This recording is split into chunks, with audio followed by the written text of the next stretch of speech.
Grab your popcorn, kick back and relax, because it is time for some more Karnage. So, in today's video, I have Rainmakers still. I purchased them right at the end of the trader, last 12 hours or something. And I've been experimenting with different combinations, trying to find something that worked with the Rainmakers. Because I do only have 5 offense, unfortunately. And I've been doing unboosted map clears all the time, so not boosting. Also, do not have the Hasty Trap trophy deployed, because who wants a shoe on their base? That's not something I'm proud of. Anyway. But I was content with trying to get a replay for you guys, because there isn't really any Rainmaker gameplay out there for low offense players, taking out stuff with like a lot of ice on it. So I finally got, look at the offense here. So 32 for troop damage, 34 for troop health, 76 for GBE. That gives me a starting amount of like 90 something. Just to show you my tribe, so I've got 175 GBE gain, which was crucial to this attack. I won't attack this NPC, so I can show you guys my starting amount. So 92 GBE is my starting amount.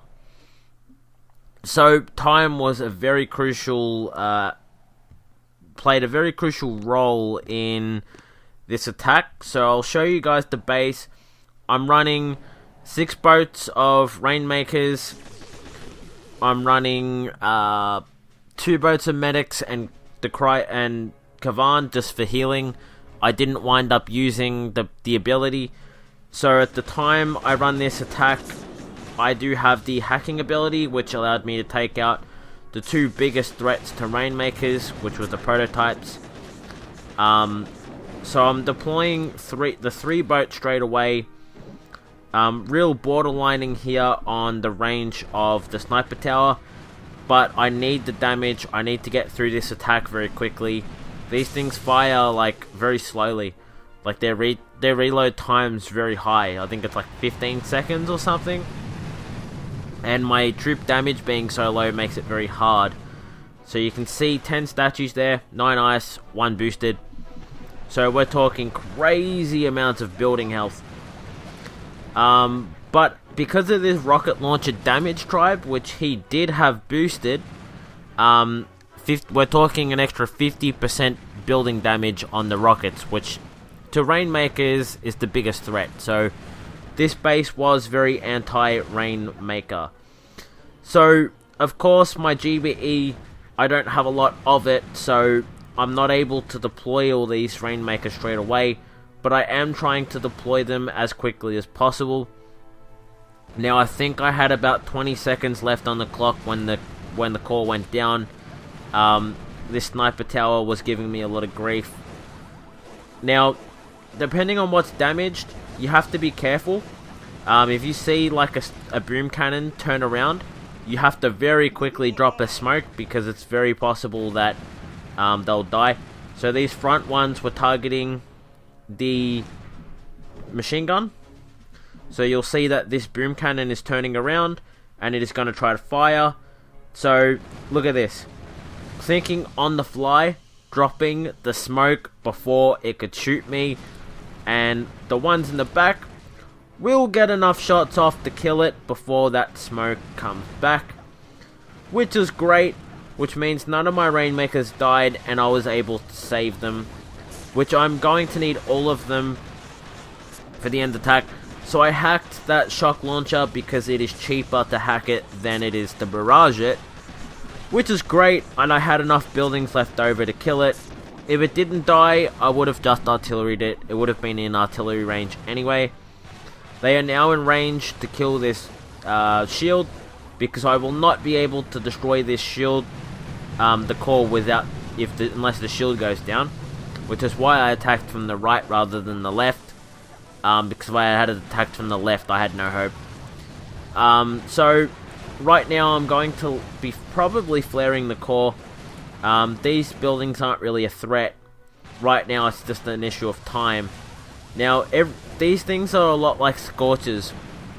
when there's stuff in range of them, they are going to try to target them rather than the core. So you basically need to keep flaring the core every time the flare runs out.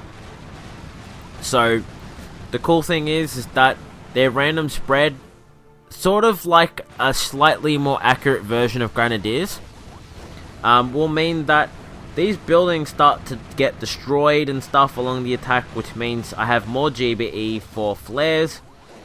So I'm going to let them spread out and just attack those last couple buildings, just because, you know, why not? I have the time in the attack to let them do that, and it gives me a little bit more GBE to try to do that. So I dropped 3 artilleries, which destroyed the flamethrower, and did a bit of extra damage on the HQ as well. And we're about to go down. There we go. So dropping the critter box, trying to time it for the explosion of the HQ, because I thought that would look cool. And I believe I had about 20 seconds left on the clock when this attack ended. So I thought you guys might like this. I really have been trying hard to find a strategy with Rainmakers that is not just Rainmakers.